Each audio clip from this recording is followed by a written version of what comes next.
Episode 171 to 180। अध्याय 171, अध्याय 172, एक घर जाना चाहता हूँ। अनुवादक 54,96,90,339। जब शेन मानबिन चली गई तो वह नशे में धुत थी और शेन शिचुआन की पीठ पर सिर रखकर बार बार बुदबुदा रही थी, क्यों, ऐसा क्यों हुआ। शेन मैनबिंग और शेन शिचुआन के चले जाने के बाद कुछ देर के लिए निजी कमरे में सन्नाटा छा गया। मू लियानचेन को यह काफी अजीब लगा। एक शानदार जन्मदिन की पार्टी अप्रत्याशित रूप से यंग मास्टर गू की दो महिलाओं के बीच युद्ध का मैदान बन गई थी। शेन मानबिन की हालत देखकर जिया यांग भी काफी परेशान हो गई थी। उसने गू की चेन की आस्तीन खींचते हुए कहा, मैं अब घर जाना चाहती हूँ। गू क्यूई चेन ने मू लियानचेन से कहा, लियानचेन, हम पहले जा रहे हैं। आज की गड़बड़ी के लिए क्षमा करें, अगली बार हम आपसे माफी मांगेंगे। मू लियानचेन ने समझदारी दिखाते हुए गू की चेन के कंधे पर थपथपाया और धीरे से कहा, घर जाओ और अपनी पत्नी को दिलासा दो। छोटी लड़कियां अक्सर बातों को लेकर ज्यादा सोचती हैं। जू शाओतांग ने बगल से छेड़ते हुए कहा, लियानचेन को अनुभव लगता है। क्या आपकी पत्नी की उम्र मेरी साली के लगभग बराबर नहीं है। कार में बैठने के बाद भी शिया यांग थोड़ी हैरान परेशान लग रही थी। गू क्यूई चेन ने जिया यांग के बालों पर हाथ फेरते हुए पूछा, क्या हुआ। शिया यांग ने अचानक अपना सिर घुमाया और उलझन भरे भाव से पूछा, आपने मुझे क्यों चुना। गू क्यूई चेन थोड़ा हैरान रह गया, आपका क्या मतलब है। शिया यांग ने कुछ उदास होकर कहा, क्या शेन मानबिंग के साथ आपका 10 साल का रिश्ता हमारे क्षणिक प्रेम संबंधों के सामने फीका पड़ गया। आपने मुझसे शादी करना क्यों चुना। शिया यांग को इससे भी ज्यादा जिज्ञासा इस बात की थी कि गू क्यूई चेन इतनी दृढ़ता से उसका पक्ष क्यों ले रहा था। उसे कोई कारण समझ नहीं आ रहा था। उसने हमेशा खुद को गू की चेन के भावनात्मक घावों पर सिर्फ एक मरहम ही समझा था। वह संयोगवश सही समय पर वहां पहुंच गई। अगर ऐसा है तो अब जब शेन मानबिंग वापस आ गया है तो गू क्यूई चेन का अधिक रुख उसे उस पर संदेह करने पर मजबूर करता है। वह सोचती है कि क्या गू क्यूई चेन के मन में कोई और योजना है। शिया यांग को तो ये भी शक होने लगा था कि क्या गू क्यूई चेन शेन मानबिंग के इरादों का पता लगाने के लिए उसका इस्तेमाल कर रहा है। अगर ऐसा होता तो शिया यांग की आंखों की चमक फीकी पड़ गई। ऐसा प्रतीत हुआ कि गू क्यूई चेन भी इस प्रश्न से अचंभित हो गए थे और उन्होंने जवाब देने में कुछ समय लिया। शिया यांग का दिल मानो धीरे धीरे समुद्र में डूब रहा था। क्या उसका अनुमान सही था। यांग, मैं तुम्हें सच बताऊंगा। वादा करो कि तुम गुस्सा नहीं करोगी, गू की चेन ने अचानक गंभीरता से कहा। शिया यांग का दिल कस गया। ठीक है, कारण चाहे जो भी हो, मैं इसे संभाल सकती हूँ। मैं बस असली जवाब जानना चाहती हूँ। जब शिया यांग ये कह रही थी तभी उसे अपनी छाती में एक अजीब सा दर्द महसूस हुआ। उसने शायद सही अनुमान लगाया था। गू की चेन ने गंभीरता से बोलना शुरू किया, ये सवाल मुझे भी परेशान कर रहा है। लेकिन फिर मैंने सोचा, शायद आप ही एकमात्र ऐसे व्यक्ति हैं जो मेरे साथ आक्रामक होने की हिम्मत रखते हैं। शिया यांग अचानक चौंक गई, तुमने क्या कहा। गू की चेन को कुछ याद आया और उसके होठों पर हल्की सी मुस्कान आ गई, तुम्हें याद नहीं। उस रात तुमने मुझे कमरे में खींच लिया और मुझ पर एक छोटे जंगली जानवर की तरह टूट पड़े। तुमने लगभग मुझे बांध ही दिया था और मेरे साथ जबरदस्ती करने वाले थे। मैं बिल्कुल भी विरोध नहीं कर सका। गू क्यूई चेन स्पष्ट रूप से उस समय की बात कर रहे थे जब वे पहली बार मिले थे। लेकिन उस समय जिया यांग बुरी तरह नशे में धुत था। उसे बस इतना याद था कि अगले दिन जब वह उठी तो उसके बगल में एक अजनबी था। उसे याद नहीं था कि क्या हुआ था। जैसे ही गू की चेन ने इस बारे में बात की, उसका चेहरा पके हुए झींगे की तरह लाल हो गया। वह शर्मिंदा और घबराई हुई थी। आप मजाक कर रहे होंगे, आप तो 6 फीट लंबे हैं। अगर आप नहीं चाहते तो आपको कौन मजबूर कर सकता है। गू की चेन के चेहरे पर खेद का भाव था। तुम्हें याद नहीं कि तुम तब कैसी थी। तुम एक पागल इंसान की तरह थी, आश्चर्यजनक रूप से शक्तिशाली। मैं सचमुच खुद को रोक नहीं पाया। तुमने मेरे कपड़े तक फाड़ दिए। वो कपड़ा अभी भी मेरे पास है। अगर तुम्हें यकीन नहीं हो तो घर पहुंचकर मैं तुम्हें दिखा दूंगी। अध्याय 172, अध्याय 173, पहली नजर का प्यार। अनुवादक 54,96,90,339। शिया यांग चाहती थी कि उसे जमीन में कोई दरार मिल जाए जिसमें वह छिप सके। उसे गू किचन द्वारा बताई गई कोई भी बात याद नहीं थी। लेकिन यह कहना मुश्किल था कि वास्तव में क्या हुआ था। शराब पीने के बाद उसकी सहनशीलता और शिष्टाचार पूरी तरह से खत्म हो गए। इसके अलावा वह 10 साल से ताइक्वांडो का अभ्यास कर रही थी, इसलिए वह वाकई में बहुत मजबूत थी। इसलिए गु किचेन द्वारा बताई गई बातें पूरी तरह से असंभव नहीं हो सकती हैं। शिया यांग्यांग को इतनी हास्यास्पद रूप से असहजता महसूस हुई कि वह पूरी तरह से भूल गई कि उसने बातचीत शुरू क्यों की थी। शिया यांग्यांग को हमेशा से यही लगता था कि वे दोनों उस समय नशे में थे, इसलिए। हालांकि जिया यांग्यांग को अचानक एक ज्ञानोदय हुआ। उसने कहा, क्या आप उस तरह के व्यक्ति नहीं हैं जो नशे में धुत हुए बिना बड़ी मात्रा में शराब पी सकते हैं? अभी कुछ देर पहले ही मूल्यानचेंग ने कहा था कि गु किचेन को शराब के देवता के रूप में जाना जाता था। उसने अभी अभी एक बोतल तेज शराब पी थी, फिर भी वह बिल्कुल ठीक व्यवहार कर रहा था। शेन मानबिंग ने सिर्फ 2 घूंट पीने के बाद ही नशा कर लिया, जिससे शराब की प्रभावशीलता का पता चलता है। गु किचेन ने सिर हिलाते हुए कहा, सचमुच मेरी शराब सहने की क्षमता बहुत अधिक है। शिया यांग्यांग ने पूछा, तो फिर पिछली बार जब हम निर्देशक यांग और अन्य लोगों के साथ भोजन कर रहे थे, तब आप नशे में धुत होकर बेहोश कैसे हो गए थे? उस समय निवेशक होने के नाते गु किचेन भोजन के लिए सभी के साथ शामिल हुए। अंत में वे बहुत ज्यादा नशे में हो गए और शेन शिचुआन उन्हें सीधे अपने साथ छोड़कर चली गईं।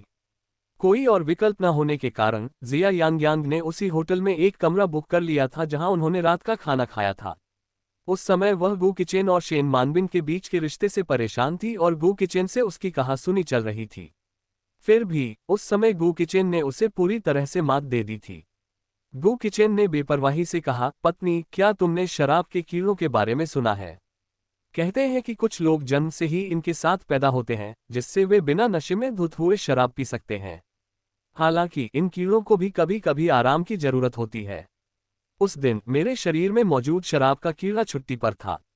शिया यांग्यांग असमंजस में थी, वह अभी भी यह समझने की कोशिश कर रही थी कि अल्कोहल वम क्या होता है। गु किचेन के होठों के कोने पर हल्की सी मुस्कान देखकर जिया यांग्यांग अचानक भड़क उठी। गु किचेन, क्या तुम फिर से मेरा मजाक उड़ा रहे हो? इस आदमी में मनगढ़ंत कहानियां गढ़ने की अद्भुत कला थी, यहां तक कि उसने शराब के कीड़े जैसी मनगढ़ंत कहानी भी गढ़ ली थी। शिया यांग्यांग ने नाक सिकुड़ी और उसे नजरअंदाज कर दिया। गु किचेन सचमुच मुस्कुराया और फिर शिया यांग्यांग का हाथ थामते हुए गंभीरता से बोला, अगर मैं तुमसे कहूं कि मुझे पहली नजर में ही तुमसे प्यार हो गया था, तो शायद तुम्हें यकीन न हो। मुझे भी यह हास्यास्पद लगता है, लेकिन जिस पल मैंने तुम्हें देखा, मुझे अपनेपन का एहसास हुआ, जिज्ञासा हुई। मेरे शरीर ने तुम्हें अस्वीकार नहीं किया, बल्कि मैं तुम्हारे करीब आने से खुद को रोक नहीं पाया। इसलिए यांग्यांग, मैं तुम्हारे सवाल का जवाब नहीं दे सकता। इसके अलावा मुझे नहीं लगता कि हमारा एक रात का रिश्ता था। उस रात मैंने गहराई से सोचा। जिस पल मैंने तुम्हें छुआ, उसी पल मैंने तुम्हें अपनी पत्नी बनाने और पूरी जिंदगी साथ बिताने का इरादा कर लिया था। इसलिए हमारी शादी सिर्फ उस रात का बदला चुकाने के लिए नहीं है। यह इसलिए है क्योंकि पहली नजर में ही मैं तुम्हें सचमुच पसंद करने लगा था। गु किचेन को वह रात आज भी याद है। डार्क नाइट बार में लड़की इतनी ज्यादा नशे में थी कि सीधे उसकी बाहों में गिर पड़ी।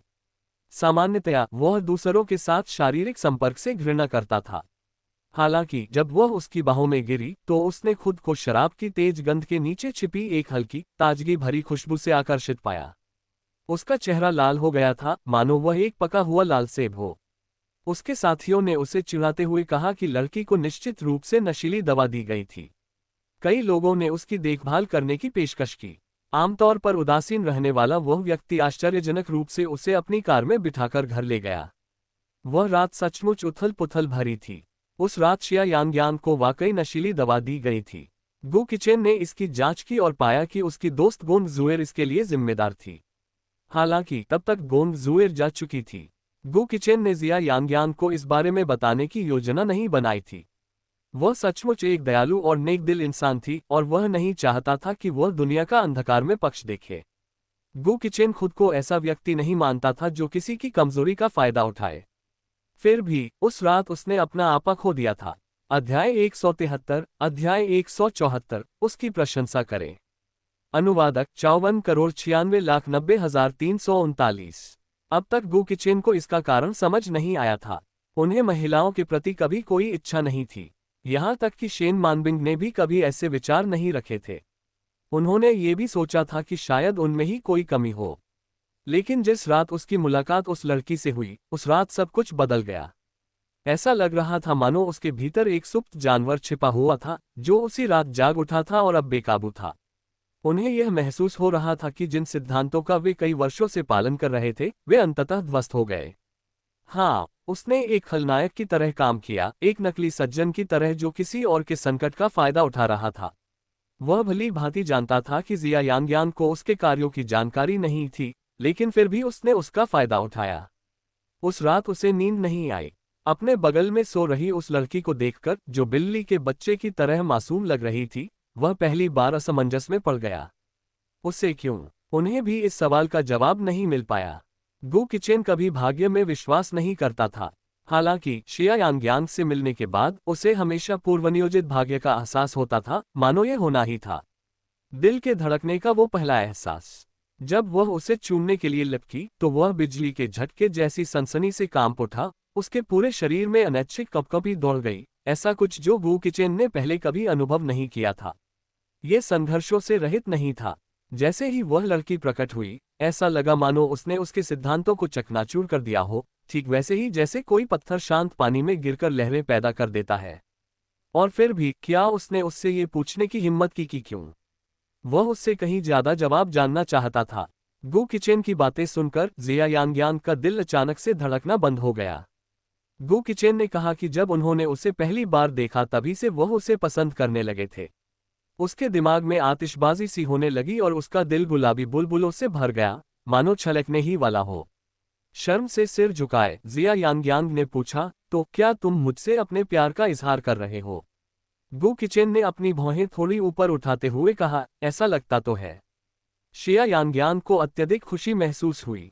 अचानक विषय बदलते हुए गु किचेन ने पूछा, आपका क्या विचार है?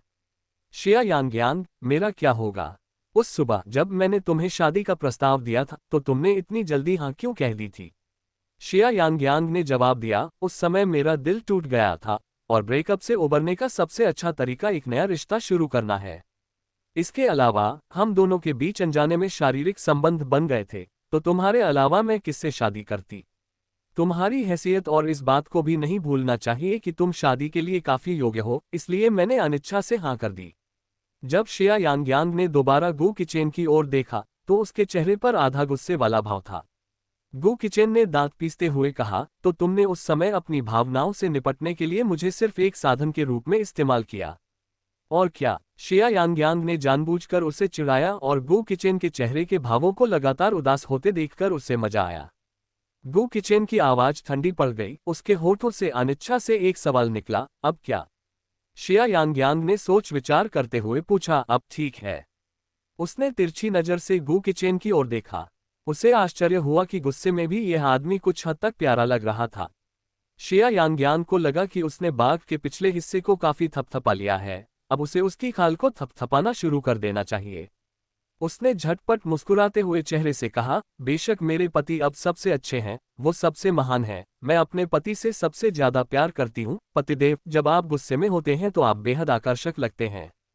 ये पहली बार था जब शिया यांग्यांग ने इतनी बचकानी बात कही थी। लगातार 4 बार उसे पति कहकर पुकारने से उसके रोंगटे खड़े हो गए। लेकिन गु किचेन को ये बात समझ से परे रूप से अच्छी लगी। उसके चेहरे पर मौजूद बर्फीले भाव अंततः थोड़े नर्म पड़ गए और उसके होठों के कोने एक हल्की सी मुस्कान में बदल गए। उसने शांत भाव से कहा, जारी रखो। किस बात को जारी रखना है? क्या यह आदमी तारीफ का आदी था? शिया यांग्यांग सोचने लगी, मेरे पति युवा स्वामी गु सुंदर, सुरुचिपूर्ण, बुद्धिमान और गरिमा में हैं। उनका आकर्षण देवताओं के क्रोध और भूतों के दुख को भड़का देता है। एक कविता है, वो क्या है? खिलते हुए नाशपाती का पेड़ सभी आड़ू के फूलों को फीका कर देता है। लाल खुबानी की एक शाखा दीवार के उस पार खिलती है। खांसी खांसी। गु किचेन को अचानक 2 बार खांसी आई। शिया यांग्यांग ने पूछा, क्या हुआ? गु किचेन ने उत्तर दिया, बस करो, अब रुक जाओ। वह पहले ही उसकी प्रशंसा करते हुए उससे दीवार के उस पार खिले लाल खुबानी के फूलों की एक शाखा बता चुकी थी, भला वह और कौन सी प्रशंसा सुनना चाहेगा। शिया यांग्यांग ने अपनी जीभ बाहर निकाली और गु किचेन की ओर झुककर उसके गाल पर चुंबन लिया। ऐसा लग रहा था कि वह सचमुच इस आदमी के प्यार में पड़ने लगी थी। अध्याय 174। अध्याय 175। अब वह उससे और भी ज्यादा नफरत करता है। अनुवादक 54,96,90,339। शिया यांगयांग ने स्कूल वर्ष की शुरुआत से ठीक पहले शूटिंग पूरी कर ली। शिया यांगयांग अंततः वरिष्ठ छात्र बन गया। स्कूल के पहले दिन जिया यांगयांग का गर्मजोशी से स्वागत किया गया। सिंड्रेलाज मैजिकल फेट, जो एक विश्वविद्यालय में फिल्माई गई एक बड़े पैमाने की फैंटेसी ब्लॉकबस्टर फिल्म है, पहले से ही सभी छात्रों के बीच एक चर्चित विषय थी। लेकिन मुख्य अभिनेत्री पत्रकारिता विभाग की शिया यांगयांग थीं और आश्चर्यजनक रूप से महज 20 साल की उम्र में ही उन्होंने शहर के दक्षिण में स्थित प्रभावशाली गू परिवार के मुखिया से शादी कर ली थी। यह विषय पूरी गर्मी की छुट्टियों में चर्चा का विषय बना रहा। शिया यांगयांग निसंदेह गपशप का केंद्र बन चुकी थी, इसलिए स्कूल के पहले दिन कई लोग केवल उसकी एक झलक पाने के लिए प्रवेश द्वार पर इंतजार कर रहे थे।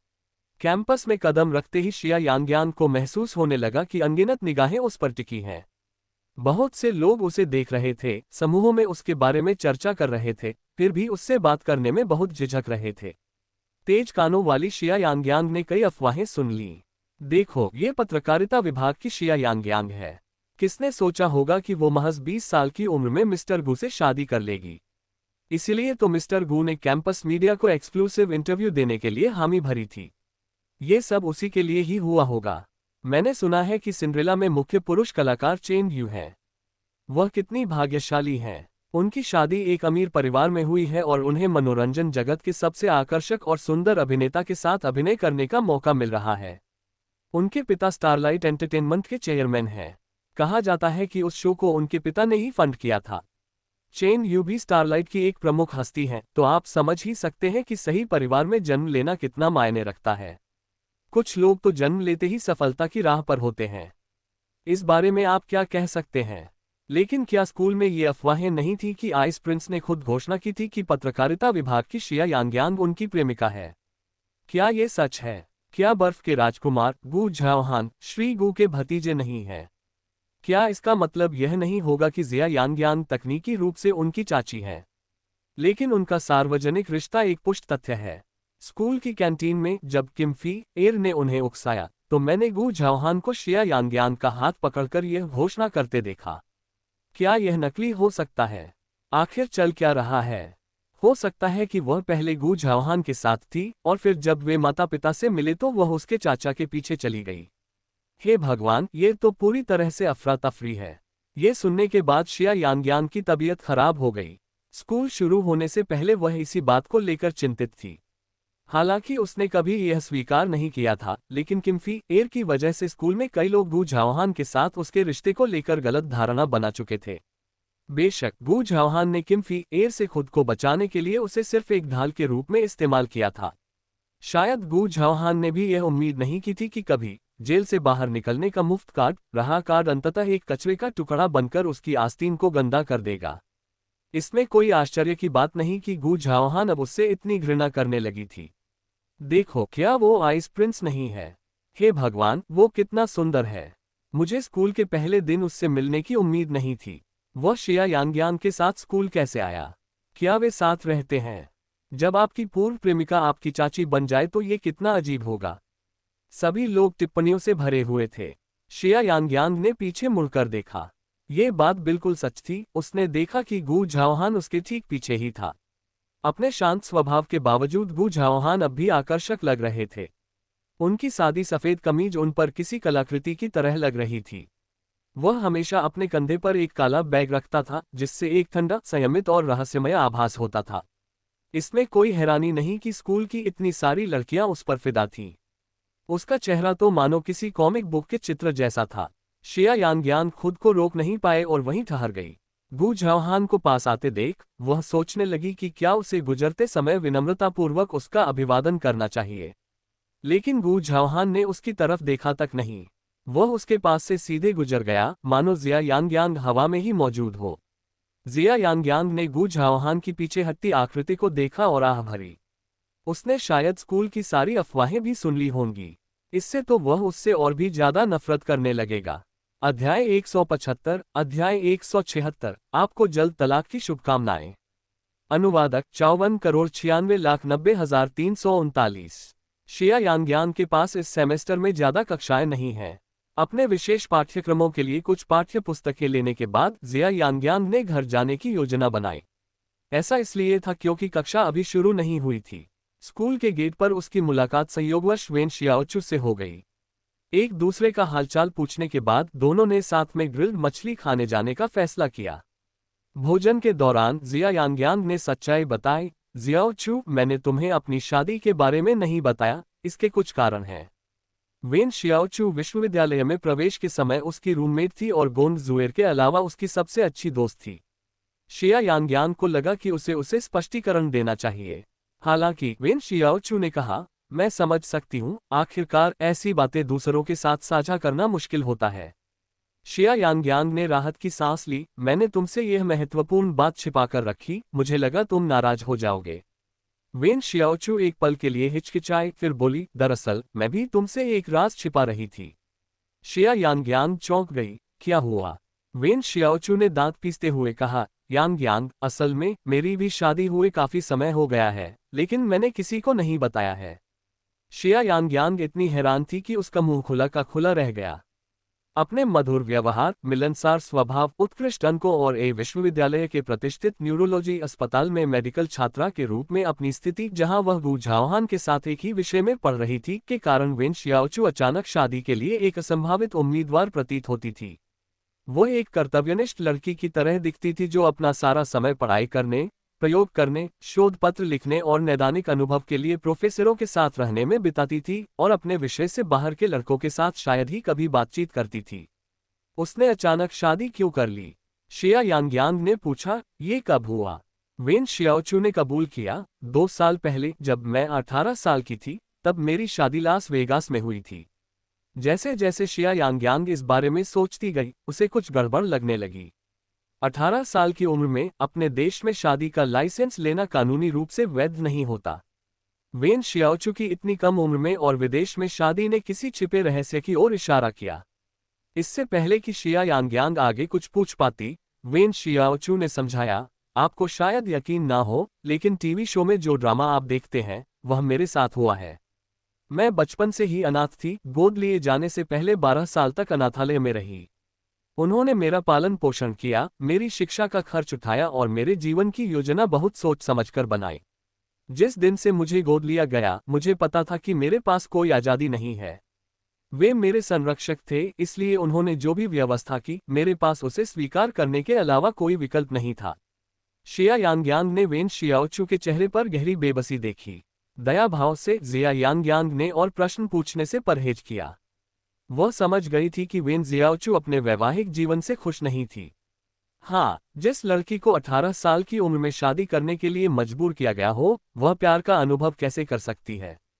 शिया यांग्यांग ने ऐसी कहानियां सुनी थी कि कैसे अमीर परिवार असहाय लड़कियों को गोद लेकर उन्हें अपने विकलांग बेटों के लिए दुल्हन के रूप में तैयार करते थे, क्योंकि उनके बेटों को उपयुक्त जीवन साथी नहीं मिल पाते थे। इन लड़कियों का जीवन नियंत्रित होता था, जिससे उन्हें स्वायत्तता का कोई अवसर नहीं मिलता था। उसने कभी कल्पना भी नहीं की थी कि वेन शियाओचू के साथ ऐसा कुछ हो सकता है। शिया यांग्यांग की चिंता भरी शक्ल देखकर वेन शियाओचू ने कहा, मेरी चिंता मत करो। शुक्र है, वो मुझे पसंद भी नहीं करता और लगातार तलाक के बारे में सोचता रहता है। मैं बस उसके मुझे घर से निकाल देने का इंतजार कर रही हूँ। इस तरह मैं आखिरकार अपनी मनचाही जिंदगी जी सकूंगी। वेन शियाओचू ने अपने ससुराल वालों के बारे में कुछ नहीं बताया और शिया यांग्यांग ने भी इस बारे में नहीं पूछा। अगर इसका अंत होना ही था, तो जांच पड़ताल करने की कोई जरूरत नहीं थी। जिया यांग्यांग की भी पहले ऐसी ही सोच थी। आज उसे इसके बारे में बताना वेन शियाओचू के लिए एक बड़ा फैसला रहा होगा।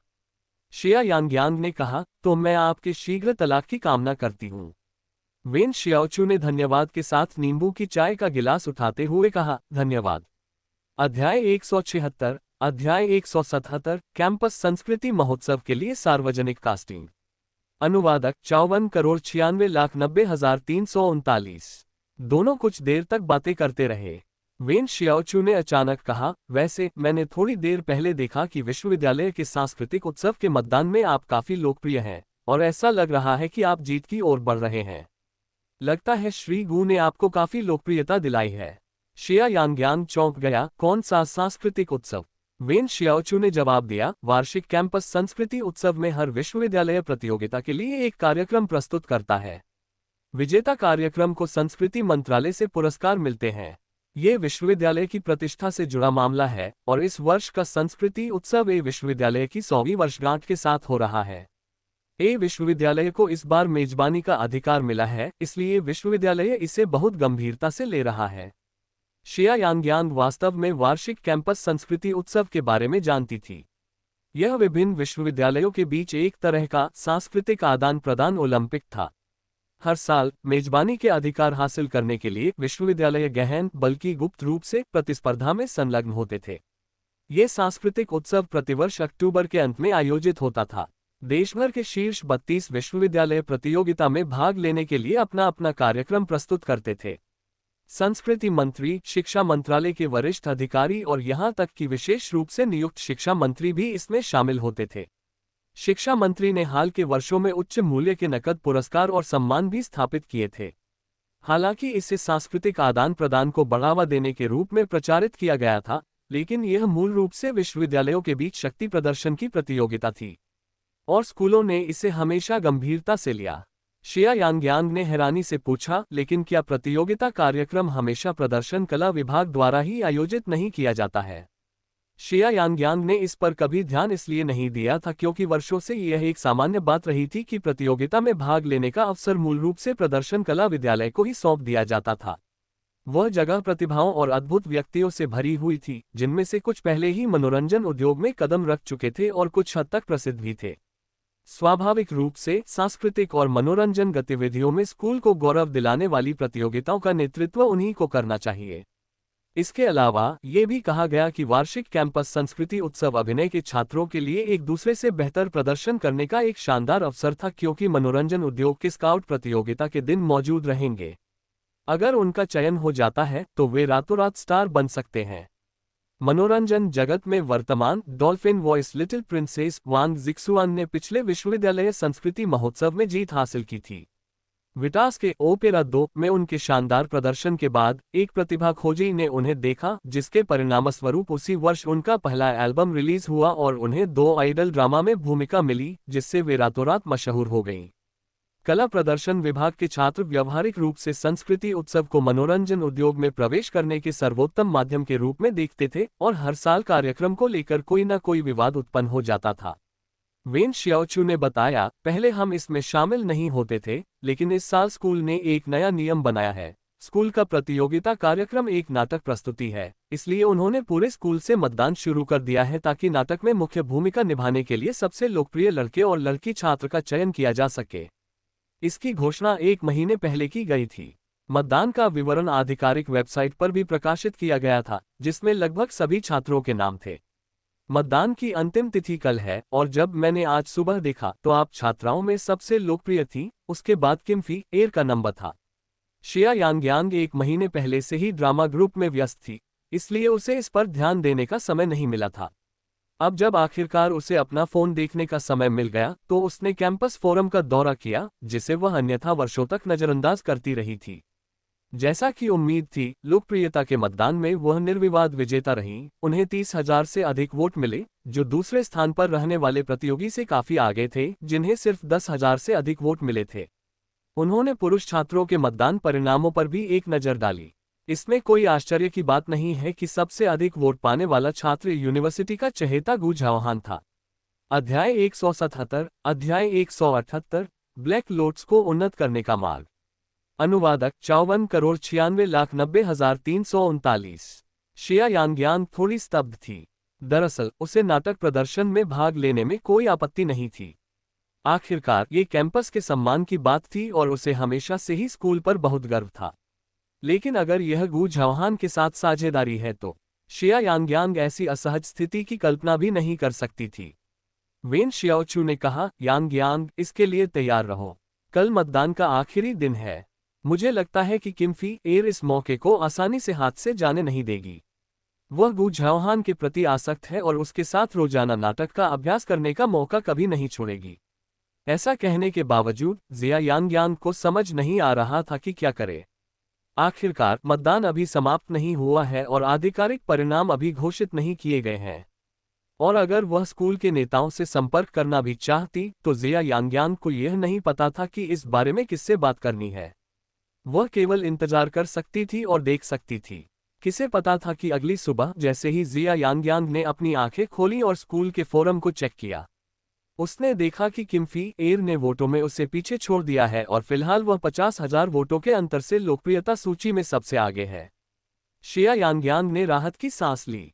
ये कुछ ऐसा था जिसकी भविष्यवाणी की जा सकती थी। किम फी एर इस सुनहरे अवसर को कैसे गंवा सकती थी, यहां तक कि वोट में हेरफेर का सहारा लेना भी तर्कसंगत था।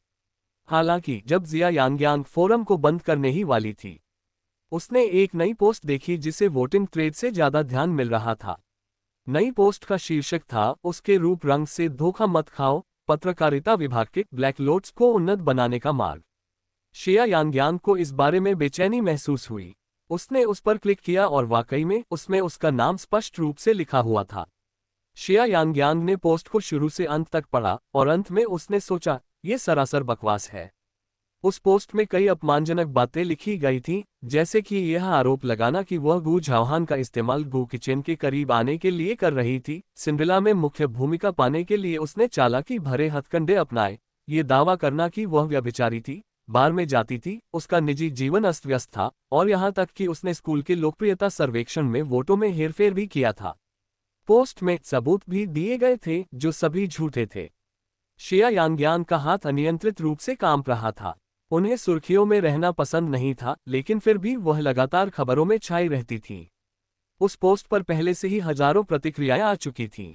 शिया यांग्यांग ने लापरवाही से उन्हें स्क्रॉल किया। मुझे विश्वास नहीं हो रहा कि काली कमल इतनी शातिर है। उसके बारे में बहुत सी कहानियां हैं। अपने पूर्व प्रेमी का इस्तेमाल करके उसके चाचा को बहकाना और अपनी स्थिति मजबूत होते ही शादी कर लेना, ऐसा करना बहुत कम लोगों के बस की बात है।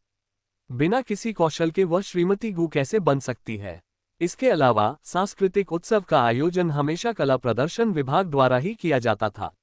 इस साल अचानक सार्वजनिक मतदान होना, शायद इसमें कुछ गड़बड़ है। अच्छे पारिवारिक पृष्ठभूमि, खूबसूरत सूरत, निर्मम हृदय, तीक्ष्ण रणनीति, नैतिक सीमाओं से परे और उच्च भावनात्मक बुद्धिमत्ता वाली ऐसी लड़की। महज 20 साल की उम्र में जीवन में सफलता पाना कोई आश्चर्य की बात नहीं। वाकई जीवन अन्यायपूर्ण है। ये तो बस पोस्ट करने वाले के निजी विचार हैं। हमें जल्दबाजी में कोई निष्कर्ष नहीं निकालना चाहिए। मैं भी पत्रकारिता विभाग से हूँ, हमारे सीनियर बहुत अच्छे हैं। छोटे भाई, क्या तुमने नहीं सुना कि सुंदरता दोधारी तलवार होती है? ये खतरनाक है। एक छोटी सी चेतावनी, शिया यांग्यांग से दूर रहो, मुसीबत से बचो। अधिकांश टिप्पणियां मानहानिकारक और अपमानजनक थीं और कुछ व्यक्तिगत हमले थे। हालांकि कुछ लोगों ने व्यवहारिक दृष्टिकोण अपनाते हुए बताया कि ये आरोप निराधार थे, लेकिन सच्चाई की परवाह बहुत कम लोगों ने की। वे बस इतना जानते थे कि यह लड़की सफलता की ऊंचाइयों पर पहुंच गई थी और उसकी अच्छी किस्मत ने उनमें ईर्ष्या पैदा कर दी थी। शिया यांग्यांग पढ़ते पढ़ते ऊब गई और पोस्टर का नाम देखने के लिए नीचे स्क्रॉल किया। पोस्टर पर लिखा था, फीफी एक बड़ी स्टार है। ये निश्चित रूप से किम फी एर ही होगी। अध्याय 178, अध्याय 179, मुझे ये भूमिका मिली है, देखते हैं आगे क्या होता है। अनुवादक 54,96,90,339। स्कूल जाने के बाद जिया यांग्यांग सीधे प्रदर्शन कला विभाग की ओर रवाना हो गई। शिया यांग्यांग ने ऑनलाइन परफॉर्मिंग आर्ट्स क्लास का शेड्यूल देखा। उसे पता था कि किम फी एर की सुबह 9 बजे बोया बिल्डिंग के सीढ़ीदार क्लासरूम में एक सांस्कृतिक कक्षा है। शिया यांग्यांग कक्षा समाप्त होने से पहले कक्षा के प्रवेश द्वार पर इंतजार कर रही थी। छुट्टी की घंटी बजते ही छात्र कमरे से बाहर निकल भागे। दरवाजे पर शिया यांग्यांग को देखकर सबकी निगाहें जिज्ञासा और हैरानी से भर गईं। शिया यांग्यांग ने काला कमल और हरी चाय वाली कुतिया जैसी फुसफुसाहटें भी सुनी। जैसा कि उम्मीद थी, किम फी एर उपस्थित हुई। शिया यांग्यांग को देखते ही किम फी एर ने अपनी बाहें मोड़ी और उपहास उड़ाते हुए कहा, क्या ये हमारी हालिया सुपरस्टार नहीं है? आप हमारे कला प्रदर्शन विभाग में क्यों आए हैं? एक फिल्म की शूटिंग की और अब आप अपना विषय बदलने की सोच रही हैं। शिया यांग्यांग ने सीधे मुद्दे पर आते हुए पूछा, क्या तुमने वह ट्रेड स्कूल फोरम पर पोस्ट किया था? किम फी एर ने अनभिज्ञता जताते हुए कहा, मुझे नहीं पता कि आप क्या कह रहे हैं। जब आपने खुद को मूर्ख साबित कर दिया है तो मेरे पास क्यों आए हैं? कठोर स्वर में शिया यांग्यांग ने पलटवार करते हुए कहा, नाटक करना बंद करो, मैंने फोरम आईडी का पता लगा लिया है। ये खाता तुम्हारी छात्र आईडी के नाम से पंजीकृत है। क्या तुम अब भी इनकार करना चाहते हो? किम फी एर के चेहरे पर अपनी पोल खुलने का कोई पछतावा नहीं दिख रहा था, बल्कि एक आत्मसंतुष्टि का भाव था। उसने व्यंग्यपूर्वक जवाब दिया, अगर मैंने ही वो पोस्ट की होती तो क्या होता? मैंने कुछ भी झूठ नहीं कहा। क्या तुम राजकुमार बनकर गू किचन में ऊपर नहीं चढ़ रहे हो? क्या तुम अपने पिता की वजह से सिंड्रेला के हीरो नहीं हो? मैंने तो बस सबके सामने सच्चाई उजागर कर दी और तुम्हारा असली चेहरा दिखा दिया। शिया यांग्यांग ने जवाब दिया, तुम्हें सच्चाई के बारे में क्या पता? तुम्हारी तथाकथित सच्चाई तो सिर्फ निंदा करने का बहाना है। तुम्हारा असली मकसद मुझे बदनाम करना और फंसाना है। मुझे स्कूल फेस्टिवल की लोकप्रियता वोटिंग लिस्ट से हटवाना है ताकि तुम नाटक प्रतियोगिता में मेरी जगह मुख्य अभिनेत्री बन सको। असली काला कमल मैं नहीं, तुम हो। क्लास खत्म होने के तुरंत बाद ही क्लासरूम के प्रवेश द्वार पर काफी लोग मौजूद थे। स्कूल के दो प्रमुख व्यक्तियों को बहस करते देख सभी लोग रुककर देखने लगे। कुछ लोगों ने तो अपने फोन निकालकर हो रही हर बात को रिकॉर्ड भी कर लिया। शिया यांग्यांग के सीधे आरोप से किम फी एर भड़क उठी और बोली, शिया यांग्यांग बेबुनियाद आरोप मत लगाओ। लोकप्रियता सूची में सबसे ऊपर तो मैं ही थी। जो भूमिका पहले से ही मेरी है उसके लिए मुझे तुमसे प्रतिस्पर्धा करने की क्या जरूरत है? अगर यह पद सही मायने में तुम्हारा है तो मुझे यकीन नहीं है। क्या तुम्हें लगता है कि पूरा स्कूल इतना मूर्ख है कि तुम्हारी धांधली को नजरअंदाज कर देगा? किम फी एर, मैं तुम्हें बता दूं, मुझे इस पद में कोई दिलचस्पी नहीं है, लेकिन चूंकि तुमने मुझसे पंगा लिया है, इसलिए मैं तुम्हें अभी बता रही हूं, मैंने इस पद पर अपनी नजरें जमा ली हैं। देखते हैं क्या होता है। इतना कहकर जिया यांग्यांग मुड़ी और बड़े बड़े कदमों से चली गई। पीछे से सामूहिक रूप से सिसकने की आवाज आई। हे भगवान, तो जिया यांग्यांग इतनी आक्रामक है, लेकिन लगता है कि वह गलत नहीं है। इस नाजुक समय में अचानक वह पोस्ट क्यों सामने आई? और वाकई किम फी एर के वोट जिया यांग्यांग से कहीं ज्यादा हैं। कल उसे 10,000 से भी कम वोट मिले थे। साफ तौर पर इसमें धांधली हुई है। क्या ऐसा हो सकता है कि जिया यांग्यांग के आरोप सच हो? किम फी एर ने उसे फंसाने के लिए जानबूझकर वह पोस्ट की हो। चुप रहो। दूर से किम फी एर की क्रोध भरी दहाड़ सुनाई दी। लेकिन जिया यांग्यांग ने भी वे शब्द केवल गुस्से में ही कहे थे। उसने अभी तक ये तय नहीं किया था कि वह स्कूल उत्सव प्रतियोगिता में भाग लेगी या नहीं, लेकिन अब ऐसा नहीं लग रहा था कि उसके पास कोई विकल्प बचा है। हालांकि जिया यांग्यांग को कोई पछतावा नहीं था। अगर वह कमजोरी दिखाती तो किम फी एर जैसे लोग उसे और भी ज्यादा परेशान करते। शिया यांग्यांग परेशानी से दूर रहती थी, इसलिए नहीं कि वह किम फी एर से डरती थी, बल्कि इसलिए कि वह झंझट में नहीं पड़ना चाहती थी। लेकिन अब जब मुसीबत उस तक पहुंच चुकी है, अगर वह इसे बर्दाश्त करती रही तो ये सचमुच शर्मनाक होगा। अध्याय 179, अध्याय 180, युद्ध की संपूर्ण घोषणा। अनुवादक 54,96,90,339। वहां से निकलने के बाद जिया यांग्यांग ने तुरंत गू किचेन को फोन किया। गू किचेन एक मीटिंग में थे, लेकिन उन्होंने बालकनी से आ रही कॉल का जवाब देने के लिए मीटिंग रोक दी और पूछा, यांग्यांग क्या हालचाल है? शिया यांग्यांग ने कहा, क्या आप मेरी एक मदद कर सकते हैं? मुझे बताओ, आपने एक बार जिक्र किया था कि आपका एक हैकर दोस्त है। उसी ने कैंपस फोरम पर गोंग जुएर द्वारा किए गए गुमनाम मानहानिकारक पोस्ट का खुलासा किया था। क्या आप मुझे उसकी संपर्क जानकारी दे सकते हैं? मुझे किसी काम में उसकी मदद चाहिए। गू किचेन ने जवाब दिया, ठीक है, मैं आपको बाद में उसकी संपर्क जानकारी दे दूंगा। जिया यांग्यांग को उम्मीद नहीं थी कि गू किचेन इतनी आसानी से सहमत हो जाएंगे। कुछ देर रुकने के बाद उसने पूछा, क्या आप मुझसे यह नहीं पूछेंगे कि मुझे उससे क्या मदद चाहिए? गू किचेन ने कहा, अगर तुम मुझे बताना चाहते हो तो बता दोगे। शिया यांग्यांग को लगा कि इस बात को लेकर गू किचेन को परेशान करने की कोई जरूरत नहीं है, खासकर इसलिए क्योंकि आगे वह जो करने की योजना बना रही थी वह काफी बचकाना था। तो जिया यांग्यांग ने कहा, जब मुझे मौका मिलेगा मैं आपको बता दूंगी। ठीक है। गू किचेन की आवाज कोमल थी। फोन रखने के बाद गू किचेन ने आहके का नंबर डायल किया। आहके ने कहा, मैं अपनी भाभी के लिए कुछ भी कर सकता हूं। गू किचेन ने कहा, बाद में मुझे रिपोर्ट देना। आहके ने कहा, बड़े भाई, मेरी भाभी के ठिकाने पर हमेशा नजर रखना सही नहीं है। गू किचेन ने बेपरवाही से जवाब दिया, हमारी कंपनी में तकनीकी निदेशक का पद अभी खाली है। मैं आपकी माँ से इस बारे में बात कर सकता हूँ। बड़े भाई, मुझसे गलती हो गई। मेरी माँ को अब भी लगता है कि मैं अमेरिका में हूँ। कृपया उन्हें मत बताना कि मैं वापस आ गई हूँ। चिंता मत करो, मेरी भाभी जो भी करने को कहेंगी मैं उसके बाद आपके लिए एक रिपोर्ट लिख दूंगी, वो भी कम से कम 1000 शब्दों की। अचानक जिया यांग्यांग को एक अनजान नंबर से कॉल आया। हेलो भाभी, मैं आह के हूँ, बस मुझे बताइए कि आपको क्या चाहिए। शिया यांग्यांग ने अपनी विनती समझाए। आह के ने कहा, यह तो बहुत छोटी सी बात है, चिंता मत करो, मैं इसे तुरंत संभाल लूंगा। शिया यांग्यांग थोड़ी शर्मिंदा हुई और बोली, धन्यवाद, असुविधा के लिए मुझे बहुत खेद है।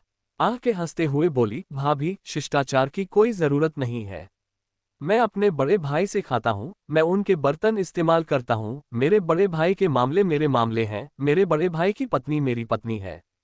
शिया यांग्यांग स्तब्ध रह गई। आके को अपनी गलती का एहसास हुआ और उसने तुरंत माफी मांगते हुए कहा, भाभी, मुझसे गलती हो गई, कृपया बुरा न माने, बड़े भाई की पत्नी हमेशा मेरी भाभी रहेंगी, भाभी की उम्र लंबी हो। अब मैं आपका काम करने जा रहा हूँ। इतना कहकर आके ने फोन काट दिया। शिया यांग्यांग अभी भी कुछ हद तक असमंजस में थी, वह इतना अविश्वसनीय कैसे साबित हुआ। हालांकि बाद में पता चला कि उसकी बड़ी बड़ी बातों के बावजूद आके की क्षमताएं वास्तव में उत्कृष्ट थीं। दोपहर से ही शिया यांग्यांग के वोटों में तेजी से वृद्धि होने लगी। मतदान समाप्त होने तक जिया यांग्यांग ने किम फेयर को केवल 1 वोट से पीछे छोड़ दिया था। शिया यांग्यांग ने आके से केवल इतना ही अनुरोध किया था कि वह चुनाव जीतने में उसकी मदद करे ताकि वह मूल नेता को मामूली अंतर से पीछे छोड़ सके। और ये मामूली फायदा सिर्फ 1 वोट का ही साबित हुआ। स्पष्ट रूप से किम फी एयर का पक्ष भी दोपहर में मतदान कराने के लिए लोगों को सक्रिय रूप से ढूंढ रहा था, लेकिन आके के आंकड़ों ने उन्हें हमेशा 1 वोट के अंतर से रोके रखा। चाहे वह कितने भी लोगों को इकट्ठा कर ले या कितना भी पैसा खर्च कर दे, सब व्यर्थ था। इसके अलावा लगातार 1 वोट के अंतर ने कई लोगों का ध्यान आकर्षित किया और चर्चाओं को जन्म दिया। कक्षा के प्रवेश द्वार पर शिया यांग्यांग और किम फी एयर के बीच सुबह हुई झड़प का वीडियो भी कैंपस नेटवर्क पर पोस्ट किया गया था। अचानक कैंपस में सभी को पता चल गया कि स्कूल की 2 सबसे मशहूर लड़कियों ने एक दूसरे के खिलाफ जंग छेड़ दी है।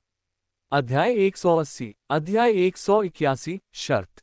अनुवादक 54,96,90,339। शिया यांग्यांग अंतिम परिणाम से बहुत संतुष्ट थीं। आह के सचमुच निर्दयी था। 1 वोट की बढ़त बनाए रखना आसान नहीं रहा होगा, और वह 1 वोट शायद किम फी एयर को क्रोधित करने के लिए काफी था। जीत उसके हाथों में थी, लेकिन उसे 1 वोट की कमी रह गई। उसने चाहे जितने भी वोट हासिल करने की कोशिश की, उससे कोई फायदा नहीं हुआ। वास्तव में किम फी एयर बेहद गुस्से में थी, और उसे यह स्पष्ट हो गया था कि यह जिया यांग्यांग का जवाबी हमला था। अगले दिन किम फी एयर ने जिया यांग्यांग की शिकायत डीन के कार्यालय में की। इसका कारण लोकप्रियता वोट में हेराफेरी थी और उसने मांग की कि प्रथम स्थान के विजेता को अयोग्य घोषित किया जाए। विद्यालय के डीन शिक्षक येन संयोगवश विद्यालय उत्सव से संबंधित मामलों की देखरेख कर रहे थे। आज वह भूमिकाओं को अंतिम रूप देने और पूर्वाभ्यास की व्यवस्थाओं पर चर्चा करने की योजना बना रहा था। उन्होंने फोरम पर 1 वोट के अंतर से हुए करीबी मुकाबले के बारे में सुना था। शिया यांग्यांग ने कहा, मैंने वोटों में हेराफेरी की, लेकिन मैं अकेली नहीं हूं। स्कूल को इसकी गहन जांच करनी चाहिए। शिक्षक येन, मेरा सुझाव है कि वोटों में हेराफेरी में शामिल किसी भी व्यक्ति को प्रतियोगिता से अयोग्य घोषित कर दिया जाना चाहिए। किम फी एयर स्तब्ध रह गई। तो यह जिया यांग्यांग की चाल थी, खुलेआम वोटों में हेरफेर करना ताकि स्कूल गहन जांच करे और किम फी एयर को फंसाए। लेकिन डायरेक्टर यिन को ये सब कैसे पता नहीं चल रहा था। सार्वजनिक मतदान प्रणाली में वोट में हेराफेरी अपरिहार्य थी। इतना ही नहीं, उन लड़कियों में से एक मेयर की बेटी थी और दूसरी एक नई उभरती हुई स्टार थी जिसकी लोकप्रियता सबसे अधिक थी और जिसके एक नए नाटक पर काम चल रहा था। स्कूल ने आंतरिक रूप से चयन का निर्णय लिया था, लेकिन जिया यांग्यांग की बढ़ती लोकप्रियता का लाभ उठाने के लिए इसे सार्वजनिक कर दिया, इस उम्मीद में कि इसका स्कूल पर सकारात्मक प्रभाव पड़ेगा। हालांकि किम फी एयर को संभालना भी आसान नहीं था, खासकर अब जब दोनों ने वोटों में हेरफेर किया था और उनकी लोकप्रियता का स्तर भी लगभग समान था। अगर सभी को अयोग्य घोषित कर दिया गया तो यह निश्चित रूप से स्कूल के लिए एक बड़ा नुकसान होगा। कुछ सोचने के बाद निर्देशक यिन ने फैसला किया, चूंकि आप दोनों की लोकप्रियता लगभग बराबर है, इसलिए मैं आप दोनों को स्क्रिप्ट दे रहा हूं। आप दोनों अपनी अपनी टीमें बनाकर अभ्यास करेंगे। आधे महीने बाद स्कूल के सभागार में एक सार्वजनिक प्रस्तुति के लिए चयन होगा। चयन उपस्थित छात्रों की संख्या के आधार पर होगा। जितने ज्यादा लोग आएंगे आपकी लोकप्रियता उतनी ही ज्यादा होगी। सबसे ज्यादा लोकप्रियता वाली टीम स्कूल के सांस्कृतिक उत्सव में भाग लेगी। क्या यह उचित नहीं है? निर्देशक यिन ने अपनी योजना पहले ही बना ली थी। सभी लोग पूर्वाभ्यास करेंगे, समय बर्बाद नहीं होगा और इससे स्कूल में प्रचार भी बढ़ेगा। साथ ही प्रतियोगिता से प्रेरणा भी मिलेगी। अंततः दोनों सहमत हो गए। डीन के कार्यालय से निकलते समय किम फी एर ने जिया यांगयांग से कहा, जिया यांगयांग, चलो शर्त लगाते हैं कि सांस्कृतिक उत्सव के लिए किसका चयन होगा। शिया यांगयांग ने जवाब दिया, तो चलिए शर्त लगाते हैं। शर्त क्या है? किम फी एर ने कहा, अगर मैं चयन में जीत जाती हूं तो तुम खुद को 3 बार थप्पड़ मारोगे। कैसा रहेगा? किम फी एर बेहद आत्मसंतुष्ट थी, मानो वह पहले से ही खुद को जिया यांगयांग को थप्पड़ मारते हुए देख सकती हो। शिया यांगयांग ने जवाब दिया, ठीक है, लेकिन अगर मैं जीत जाती हूं तो तुम स्कूल के रेडियो पर सार्वजनिक रूप से घोषणा करोगे कि तुमने जो भी पोस्ट किए थे वे सब झूठे और अपमानजनक थे और मुझसे व्यक्तिगत रूप से माफी मांगोगे। किम फी एर ने तुरंत सहमति जताते हुए कहा, ठीक है, बात तय हो गई। शिया यांगयांग ने स्क्रिप्ट ली और चली गई। अब जब वह मान गई थी तो उसे तैयारी शुरू करनी थी। उसने किम फी एर के साथ शर्त इसलिए लगाई ताकि उसके पास बचने का कोई रास्ता न बचे। अपना नाम साफ करने का यह उसका एकमात्र मौका था और वह इसे आसानी से हाथ से जाने नहीं दे सकती थी। अगर इस बार उसने और भी जोरदार तरीके से पलटवार नहीं किया तो वह अनगिनत अफवाहों का निशाना बनी रहेगी। शिया यांगयांग पूरी तरह से तंग आ चुकी थी। जिया यांगयांग वेन जियाओचू के पास गए। उसने उससे रणनीति पर चर्चा की। वेन शियाओचू ने कहा, लोगों को ढूंढना मुश्किल नहीं है। आप न्यूज़ क्लब के अध्यक्ष हैं, भाग लेने के इच्छुक लोगों की कोई कमी नहीं है। हालांकि यांगयांग, मुझे आपको याद दिलाना होगा कि किम फी एर कला प्रदर्शन की छात्रा है और अपने शिक्षकों की चहेती है। कला प्रदर्शन विभाग इस अवसर का लाभ उठाने के लिए उसे अभ्यास में जरूर मदद करेगा। यह एक बड़ा फायदा है। इसके अलावा उनके साथ कई प्रतिभाशाली और लोकप्रिय कलाकार भी हैं। अगर आप किम फी एर से आगे निकलना चाहते हैं तो आपको बस एक ऐसा साथी ढूंढना है जो कला प्रदर्शन विभाग के बाकी लोगों से बेहतर प्रदर्शन कर सके। शिया यांगयांग और वेन शियाओचू ने एक ही व्यक्ति के बारे में सोचा और वे एक साथ चिल्लाए, गु झाओहान। आगे की कहानी सुनाने के लिए V M story world subscribe करो।